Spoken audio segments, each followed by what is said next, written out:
السلام عليكم. النهارده ان شاء الله هنعمل صينيه بطاطس بالفراخ بطريقه سريعه وبشكل مختلف. تعالوا بقى نسمي الله ونشوف هنعمل صينيه البطاطس ازاي. ولو عجبكم الفيديو فضلا الاشتراك في القناه.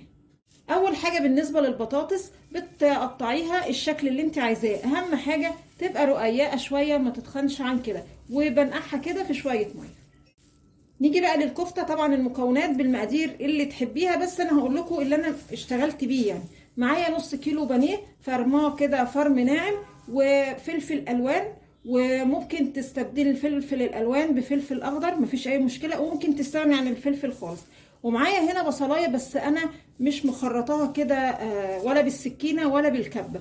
انا كده بشرتها كده بالمبشره، لان الكبه او بالسكينه يعني بتخلي البصل قطع كده صغيره، بس بتبان في الكفته وطعمها ما بيبقاش حلو. فالبصل يعني ابشريه بالمبشره. والبصل لازم يكون البصل الاصفر اللي هو ده، بلاش البصل الاحمر لانه بيبقى مسكر كده وما بيديش طعم حلو للكفته. فنستخدم البصل اللي هو الابيض ده اللي انا وريته لكم ده.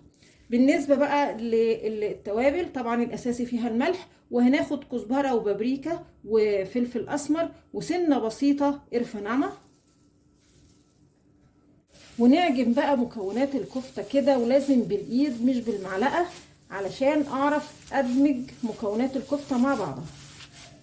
الكفته كده خلاص جهزت، هشيلها في التلاجة عبال ما اجهز البطاطس. شويه زيت على النار كده، وهقلي البطاطس نص قليه، واشيل البطاطس من الزيت باللون ده. تمام قوي كده. هجيب معايا بقى ملح، بس حاجه بسيطه علشان احنا مظبطين الملح في الكفته علشان صينيه البطاطس ما تطلعش معانا حادقه. ومعلقه بابريكا بالشكل كده على البطاطس، واقلب بقى الكلام الجميل ده كله مع بعض. تمام قوي كده. هجيب بقى الكفته كده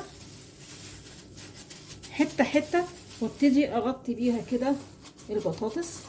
فرن يكون سخن وعلى درجة حرارة 200. هدخل بقى الصينية الفرن على الرف الوسطاني، ما بتاخدش وقت ان شاء الله. تمام قوي كده. خدت يعني من ربع ساعة لتلت ساعة، وكانت الحمد لله استوت. وطبعا بنختبرها بان احنا بنحط الشوكة كده في الكفتة من اللي هي استوت، والبطاطس كمان يعني هي محطوطة تقريبا مستوية. اما بخرجها بقى بالفرن، حتة سمنة بسيطة كده بدل الوش دهنة علشان بس الكفتة ما تبقاش ناشفة معانا. وطبعا كفتة يعني خضرة. وده الشكل النهائي. تعالوا بقى كده نشوف حتة كده ونشوف الاخبار. عايزة اقول لكم ريحتها بس تحفة جدا، وطعمها يعني مغري جدا.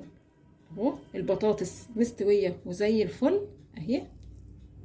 بصوا اهي البطاطس مستوية خالص، والكفتة مستوية خالص. وطبعا في فكرة تانية علشان لو حابين الكفتة تبقى بطعم الشوي، بعد ما تخلص الصينية كده هتجيبوا طبق صغير وتحطوا فيه فحماية كده، تكوني مشغلها الأول على البوتاجاز، وبعدين تحطي نقطتين زيت، وهتغطي الصينية بورق فويل 5 دقايق بالظبط، وتشيلي الغطا.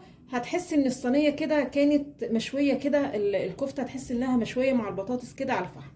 يا رب النهارده الفيديو يكون عجبكم، وانتظرونا ان شاء الله بفيديو جديد.